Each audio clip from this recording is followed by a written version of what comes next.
Assalamualaikum warahmatullahi wabarakatuh.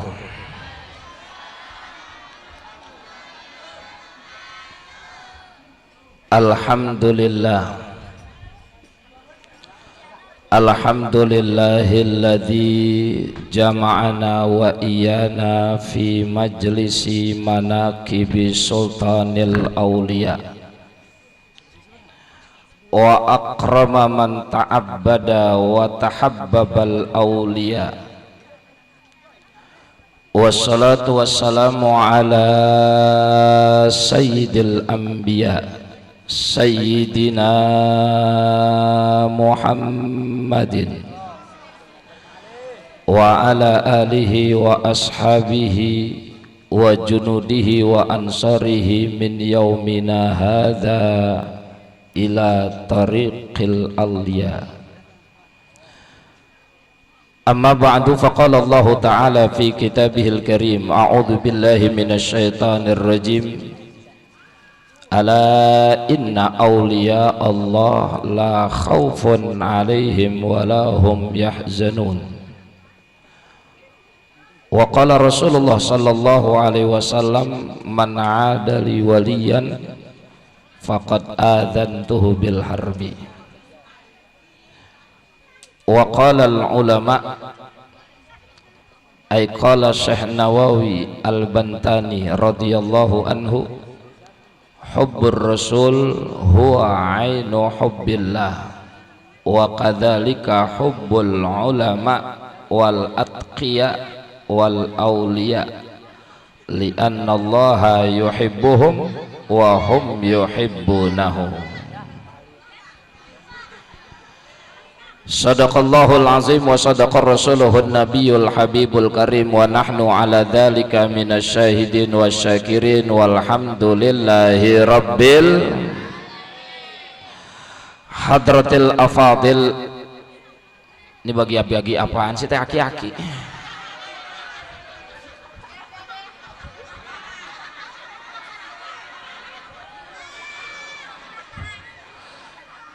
Lagi kagak kenyang-kenyang dari tadi makan mulu. Ayo Kong, bagiin lagi Kong.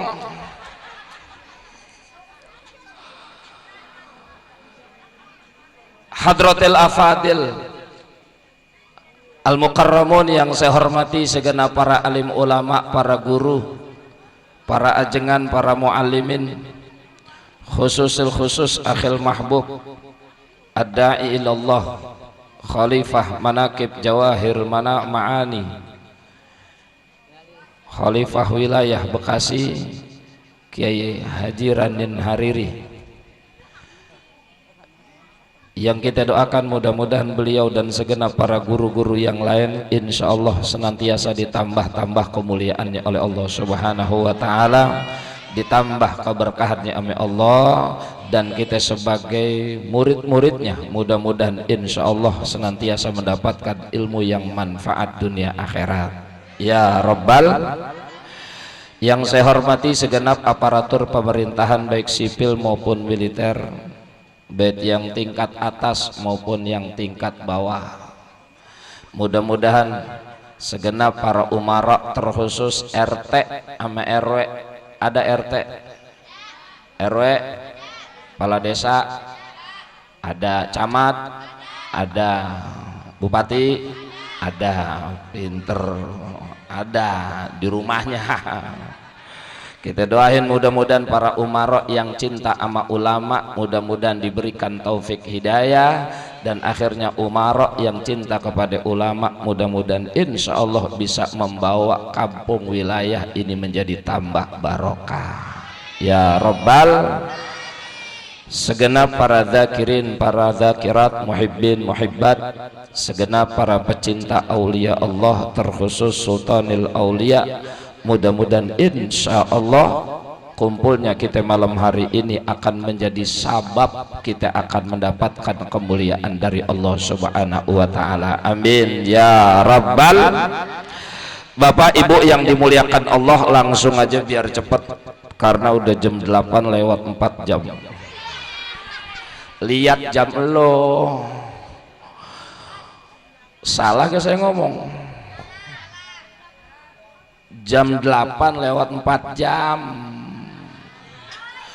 Mudah-mudahan insya Allah waktu yang sudah bergulir dari sore sampai saat ini, insya Allah duduknya kita dicatat menjadi duduk kita mendapatkan ridho berkah. Amin ya Rabbal. Bapak Ibu yang dimuliakan Allah, langsung saja alhamdulillah kumpulnya kita malam hari ini. Salah satunya ini acara apa sih? Oh, Isra Mi'raj. Mohon maaf kepada segenap para panitia penyelenggara, terkhusus Khodibul Majlis, ketua majlis atau ketua musolah di wilayah ini yang saya tidak sebutkan namanya, insya Allah takziman takriman lahu. Malam hari ini kita Isra Mi'raj. Saya pikir tadi cuman acara jam'iyah manakib, makanya saya baca ayatnya cuman ayat berkaitan soal aulia. Jadi alhamdulillah malam hari ini kita ada acara dua. Yang pertama Isra Mi'raj, yang kedua kita dalam kumpul malam ke-11 atau malam kewalasan. Itu malam wajib manakib. Imma kita bicara Isra Mi'raj atau bicara soal manakiban, itu berdekatan hampir sama. Yang pertama kalau kita bicara soal Isra Mi'raj, itu salah satu peristiwa yang sangat ajaib luar biasa. Itu pernah terjadi pada bulan itu, yang peristiwa itu ghairu ma'qul, enggak masuk akal, irasional, enggak masuk akal. Peristiwa ajaib. Kalau kata anak muda sekarang, peristiwa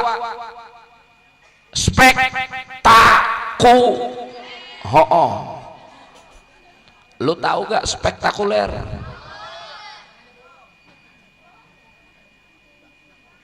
Koeknya tengahnya bolong. Spektakuler itu ajaib, ajib, top, top, irasional, nggak masuk akal. Kenapa? Karena saat itu peristiwa yang nggak mungkin masuk hitungan manusia.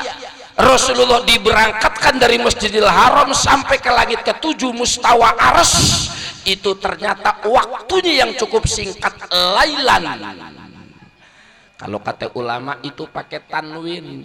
Itu tanwinnya itu benar-benar sebagai tanda, itu tandanya bahwa saking cepatnya waktunya. Jadi bukan sembarangan tanwin ketika ada sebut lailan, itu sebagai menunjukkan itu bahasa yang sangat singkat, ajib, peristiwa yang sangat luar biasa, perjalanan yang luar biasa ternyata ditempuh cuman lailan, semalaman. Makanya kata ulama, semalaman itu ada 3 kaul. Yang pertama ba'dul lail, yang kedua lailan itu arba'u sa'atin au thalathu sa'atin, 3 atau 4 jam, 4 atau 3 jam. Dalam riwayat yang lain itu Rasulullah balik lagi ke tempat tidur, itu Siti Khadijah qabla an tatahawwala, sebelum Siti Khadijah itu berubah tempatnya tidurnya Siti Khadijah masih begitu-begitu aja, itu Rasulullah udah balik. Dan kaul yang keempat lailan itu adalah Rasulullah balik dari Isra Mi'raj ke tempat tidur itu qabla ayyabruda mahallun Nabi sallallahu alaihi wasallam. Rasulullah balik ke tempat tidurnya masih hangat. Itu berarti waktunya singkat. Makanya kalau kita bicara Isra Mi'raj itu peristiwa yang ajib, dan itu cuma dimiliki oleh Sayyidina Nabi besar Muhammad. Makanya kalau kata Syekh An-Nawawi, yang namanya Rasulullah itu sahibud darajatil ulia, punya pemilik darajat yang paling tinggi. Lam yasilha nabiyyun wala malakun muqarrabun. Kedudukan Nabi belum bisa dicapai oleh para nabi yang lain, bahkan oleh para malaikat muqarrabin.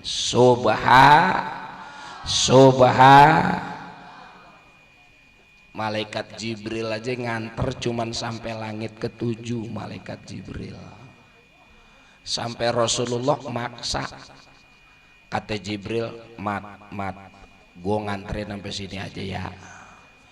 Lah masa tega Bril, lu nganterin gue barengan dari Masjidil Haram, Masjidil Aqsa, langit pertama, kedua, sampai ke-7, masa tinggal dikit lagi lu kagak mau masuk? Bukan makom gua, mat. Kalau gue nekat masuk ke sono, gue bisa kincup kecil. Ayo dah tanggung.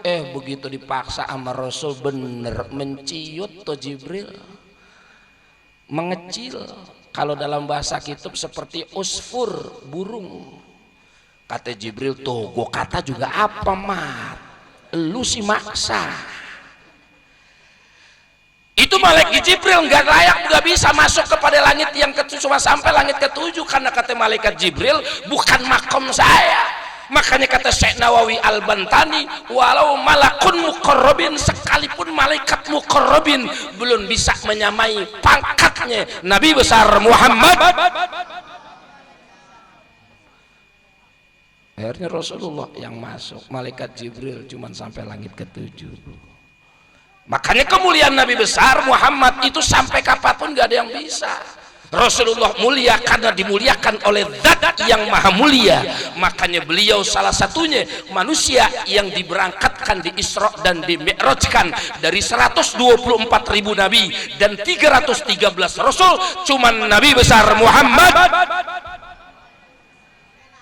Ajib tuh, subhan. Kalau kita cerita manakiban begitu juga.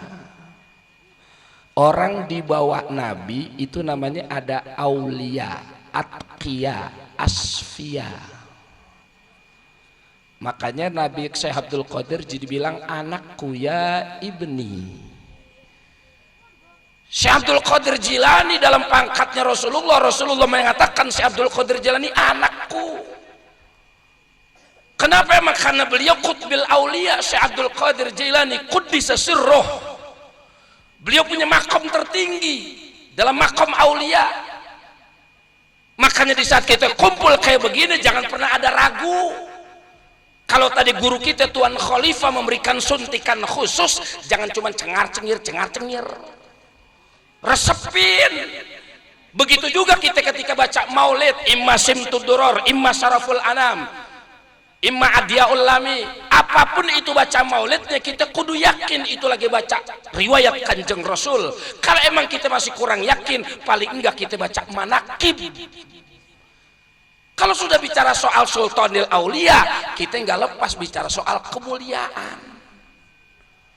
Kalau kita bicara kemuliaan, siapapun manusia hidup ingin mendapatkan kemuliaan dari Allah Subhanahu insya.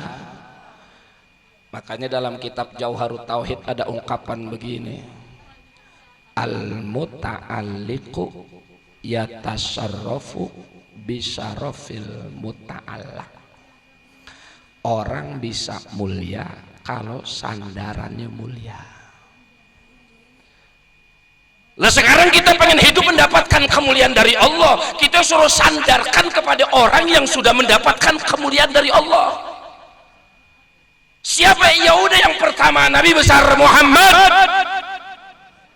yang kedua Sultanil Aulia, punya makom khusus.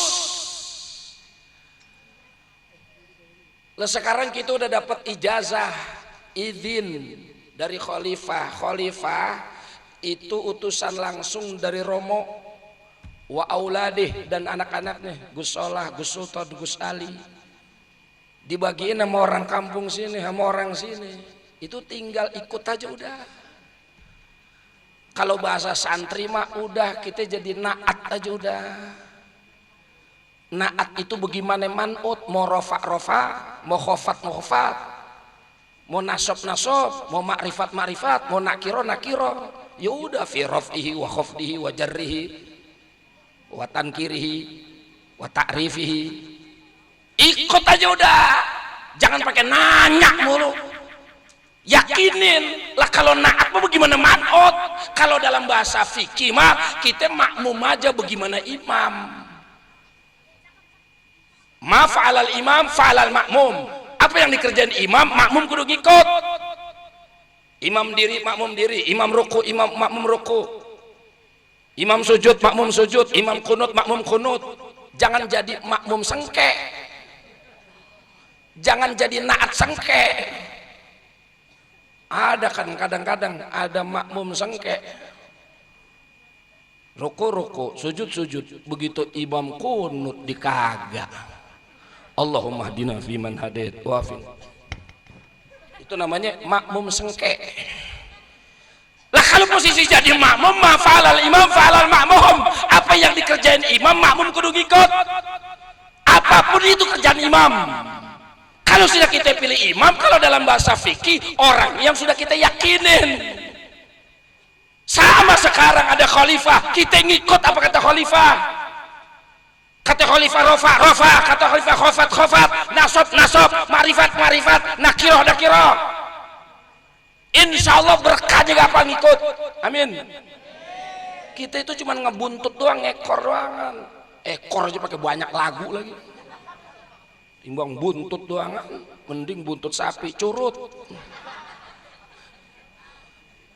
Ikut aja udah. Kalau jadi makmum yang benar. Kalau imam kunut, kalau imam kagak kada. Jangan mentang-mentang imam kagak kunut, kita kunut. Begitu imam kagak kunut, Allahu Akbar. Kata imam yang kunut, lo sujud aja duluan, gue mau kunut dulu. Ya sengke, salah lo sendiri, ngapain pilih imam kagak kunut. Ikutin apa kata mam, ikuti apa kata manot. Kita kalau dalam bahasa begini nih manakiban, kita cuma pengen diakui jadi murid, segitu doang tuh. Tuan Syekh Abdul Qadir Jilani Quddisa Sirruh ketika mendapatkan kemuliaan Allah karena diaku ame Rasulullah menjadi anaknya. Kita baca manakiban begini nih, tujuannya satu, biar kita diakui ame Sultanil Aulia menjadi murid nih. Kemuliaan yang paling luar biasa ketika kita diakui jadi muridnya Tuan Syekh. Tuan Syekh enggak bakal ridho kalau ada muridnya yang bakal masuk neraka. Ya Allah, selamatkan muridku karena itu dia adalah muridku yang mencintaiku ketika hidupnya, maka selamatkanlah dia dari neraka. Diangkat. Kenapa? Karena kemuliaan Tuan Syekh, kita jadi muridnya, termasuk murid walaupun di bawah dari guru-guru kita, karena kita yakinin, maka kita mendapatkan kemuliaan dari guru, yakni dari Tuan Syekh Abdul Qadir Jilani Quddisa Sirruh. Amin bu. Ya Rabbal. Kan puncak kemuliaan itu tuh. Tadi waktu disebut iqdi hajatina. Saya pengen tahu hajat ibu-ibu apaan sih? Kabulkan hajatku. Utang bayarin. Tadi saya dengar di dalam yang janda mudah-mudahan laku. Yang jomblo laku, itu aminnya bengis amat. Amin, amin. Utang biar dibayarin, amin.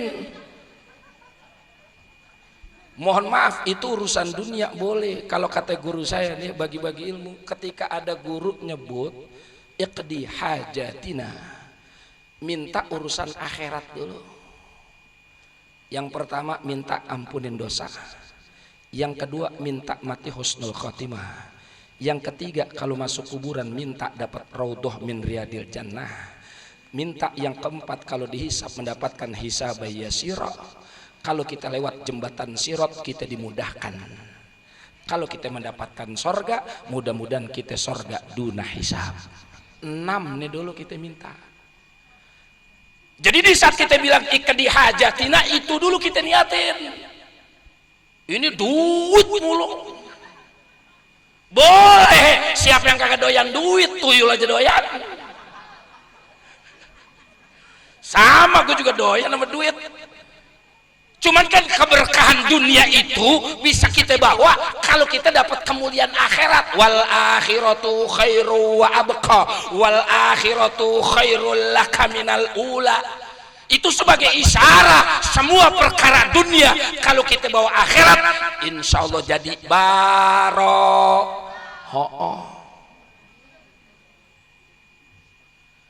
Jangan ujuk-ujuk duit, ujuk-ujuk. Saya takutnya nanti kalau belum diijabah merotes sama khalifah.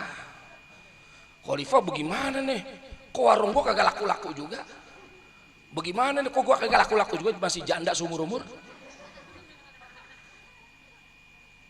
Karena niat. Kenapa? Karena di saat kita niat minta kemuliaan akhirat, kita meyakinkan bahwa Tuhan Syekh Abdul Qadir Jilani Quddisa Sirruh mendapatkan kemuliaan bukan karena dunia tapi karena akhirat.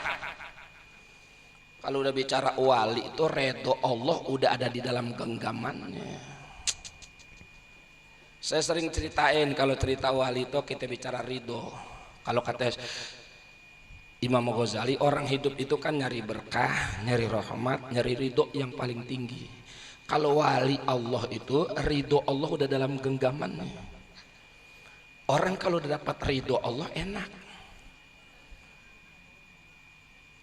Yang mustahil udah kagak ada mustahil kalau ridho Allah udah dalam genggamannya. Cuman masalahnya susah. Apalagi model-model kayak begini nih. Ya. Ridho, coba aja kalau dilihat di kitab ridho, definisi ridho itu kalau kata ulama sururul qalbi bimurril qada, senangnya hati, tenangnya hati, bimurril qada, dengan pahitnya ketentuan Allah. Takdir apapun yang Allah berikan kepada kita sekalipun pahit, getir, kagak enak, tapi kita bisa nikmatin surur. Nikmatin itu yang susah. Ada gak orang sini kagak punya duit nyengir aja? Ada gak orang sini penyakitan nyengir aja? Paling kata RT itulah udah lama ibu gila. Padahal dia lagi nikmatin, dia punya penyakit dinikmatin, dia punya utang banyak dinikmatin, kesulitan hidup dinikmatin. Kenapa? Karena dia yakin apapun yang Allah takdirkan hakikatnya Allah lagi memberikan kemuliaan. Insya asal kita ridho. Makanya dulu ada nabi yang dibakar ame raja. Nabi apaan? Ibrahim dibakar sama raja. Itu Raja Namrud ngebakar Nabi Ibrahim. Kalau dalam riwayat kitab, kalau dalam riwayat itu kayu bakarnya aja itu sampai panjangnya itu 10 meter. Kayu bakarnya tuh. Bagaimana apinya? Itu dibakar hidup-hidup. Jangankan rambutnya, jangankan dagingnya, jangankan kulitnya, rambutnya dia kagak kena. Pertanyaannya apakah Nabi Ibrahim punya wapak?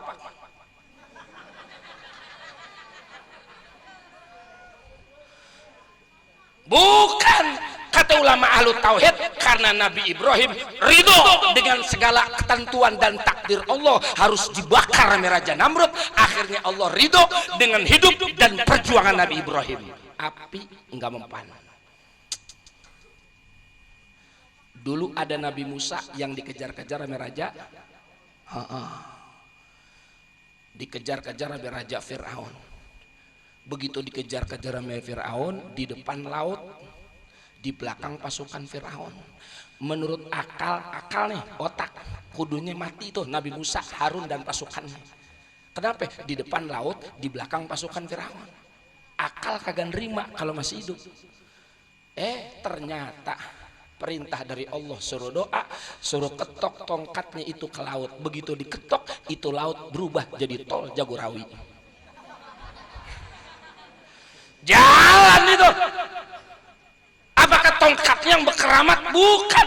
Karena Nabi Musa, Nabi Harun dan pasukannya ridho dengan takdir Allah harus dikejar-kejar Raja Fir'aun, dan akhirnya Allah ridho dengan hidup dan perjuangan Nabi Musa. Subhanallah. Tuh, orang kalau udah redho begitu tuh. Dulu ada seorang waliun min auliyaillah lagi jalan bawa badoi barang dagangan ame anak perempuannya. Begitu lewat tengah hutan, itu wali dirampok. dibegal. Begitu dirampok, bandanya diambil, hartanya diambil, duitnya diambil.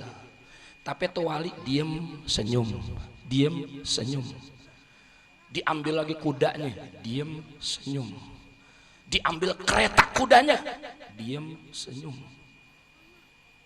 Ini begalnya kecapean, ampe capek. Ini orang kagak ada takutnya. Diambil anak perempuannya sampai dibunuh, dan anak perempuannya depan biji matanya. Itu wali masih tenang, senyum. Akhirnya dia begal kecapean, akhirnya ditanya, tuan, ente kenapa senyum aja? Kok kagak marah? Kok kagak takut? Lu kagak takut kalau gue ini rampok yang paling terkenal sadis? Tuh kadang-kadang rampok begitu tuh bu, begal begitu. Dia bukan cuma pengen duit kita, dia cuma pengen ditakutin. Kadang-kadang duit banyakan dia daripada lu. Kadang-kadang yang dirampok rokoknya Jinggo Lama, begalnya Samsu. Karena emang tujuannya bukan cuma duit, dia cuma pengen ditakutin dari zaman dulu. Makanya rampok ini nanya kepada wali, hei ente tuan, ente kenapa diem aja, ente kagak takut, lu kagak tahu siapa gua? Kalau kata orang Betawi, gue ini rampok yang paling ditakutin di semua dosa di hutan ini, gua yang paling ditakutin. Kata rampok, enggak. Kenapa ente diem aja? Bandanya diambil, hartanya diambil, sampai anaknya dibunuh depan biji mata, ente masih diem aja. Apa katanya wali? An'amtu waraditu wa an'amtu ala ma qadarallah. Kalau dalam bahasa kita mah jawabnya begini, saya sedang menikmati takdir Allah yang sedang berjalan. Subhan. Tapi jangan diikutin. Wali ini wali, lu kan anta wali kelas lu. Jangan, ini mah wali, jangan diikutin. Entah lagi nekat lagi, istri lagi sakit, panas tinggi, mertua datang, udah bawa istri lo ke puskesmas. Jangan bu, saya sedang menikmati takdir Allah yang sedang mampus ntar bini lo. Jangan diikutin, itu wali. Subuh jam 7. Saya cuma lagi bilangin, itu tingkat wali, sultanil aulia. Ridho Allah itu udah ada genggamannya. Makanya sekarang kita kalau buat dapat ridho Allah masih rada susah. Kita nyempeng aja, ngikut aja, naat. Insya Allah nanti Tuhan saya bakal ingat sama muridnya. Makanya lihat tadi, setiap kita baca Jawahirul Ma'ani, setiap mankobah per mankobah, dari 10 mankobah, setiap mankobah kita baca doa bebarengan. Allahumma ansur nafahati ridwani alaih wa amiddana bil asrari lati auda tahaladaih. Allahumma ansur nafahati ridwani alaih. Ya Allah, tebarkan kemuliaan Tuan Syekh, kemuliaan buat Tuan Syekh, nafahat, berbau haruman kepada beliau, kepada Tuan Syekh. Wa amiddana bil asrori lati auda tahaladai, dan cipratkan kepada kami, sambungkan kepada kami ya Allah apa yang engkau berikan kepada beliau. Amin ya Rabbal. Jadi kita baca manaqib tujuannya kita biar mendapatkan kemuliaan dari Allah melalui kemuliaan Rasul, melalui kemuliaan Tuan Syekh, kemudian diberikan kepada kita. Insya itu. Makanya ada beberapa wasiat-wasiat Tuan Syekh supaya kita diikutin dan kita ikutin. Itu setiap khalifah selalu nyampein, guru di majelis selalu nyampein. Di antara lain, kita jangan sampai menyekutukan Allah. Allah tusyrika billah. Apapun yang kita baca tetap tujuan kita kepada Allah. Makanya kalau ada golongan sebelang sono, apaan tuh sesat, orang baca manaqib bid'ah dolalah, syirik kabir, PA tuh orang. Kenapa? Karena tujuan kita tetap ke Allah. Hubbur Rasul huwa ainu hubbillah wa kadalika hubbul ulama. Hubbur Rasul huwa ainu hubbillah. Kecintaan kita kepada Rasul itu merupakan pernyataan kecintaan kita kepada Allah. Wa kadzalika, dan begitu juga hubbul aulia, kita mencintai kepada para aulia. Kenapa emang? Li'annallaha, karena sesungguhnya Allah yuhibbum, itu mencintai para wali, wa hum yuhibbunahu, dan para wali mencintai Allah. Kalau kita kan cinta Allah kadang-kadang bayang kagak. Ini manakiban kayak begini nih, awas suka kagak sembahyang subuh lo, tangan lu kiting tar. Biarin, biar kata bangun jam 7 sembahyang subuh. Ini begitu bangun sembahyang 7, lu kagak sembahyang, enggak ada, gua udah kesiangan, Allah juga gak ngerti kali. Ya. Kalau urusan sembahyang apa lagi, kagak ada istilah Allah ngerti. Itu nggak ada gugur kewajiban kalau sembahyang mah. Makanya jangan sampai kita mencintai Tuhan, saya jangan sampai kagak sembahyang. Ya boleh kecintaan kita tumbuhkan, kita minta biar kita ditumbuhkan ibadah. Amin. Ya Rabbal. Makanya tadi pesan khalifah, tingkatkan kualitas, tingkatkan kualitas. Artinya apa? Manakib rajin, ibadah doyan.